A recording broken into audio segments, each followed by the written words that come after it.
আসসালামু আলাইকুম। ঈদ মুবারক, ঈদ মুবারক, ঈদ মুবারক।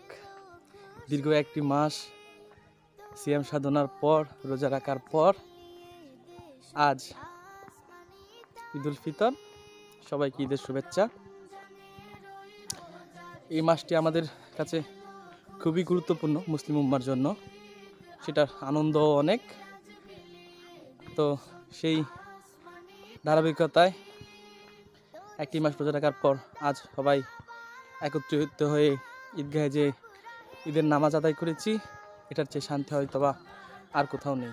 অমন রমজানের ওই রোজার শেষে এলো খুশির তুই আপনাকে আজ বিলিয়ে দেশন আসমানি তাগে। অমন রমজানের ওই রোজার শেষে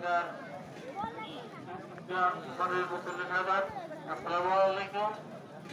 সবাইকে আমি ধন্যবাদ জানাচ্ছি। আপনারা চেষ্টা দিবেন, আপনারা কাজ করবেন, ভবিষ্যৎ যেন আমাদের মঙ্গল এবং সুখময় হয়, এবং আপনারা যা করবেন ভবিষ্যৎ হবে আমাদের মধ্যে সবচেয়ে আনন্দের এবং সবচেয়ে উৎসর্গ করার মতো। আপনাদেরকে আমরা স্মরণ করতে الله أكبر الله أكبر لا إله إلا الله والله أكبر.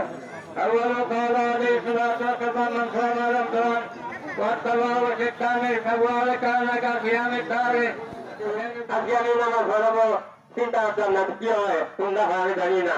আল্লাহ এখানে সুস্থ রাখে। আলহামদুলিল্লাহ আপনার সবগুলি হাজির হয়। যদি আগে তিন আগে আমার হায়াত না থাকে 3 বছর চলে যাবো, কিন্তু আপনাদের একশোটা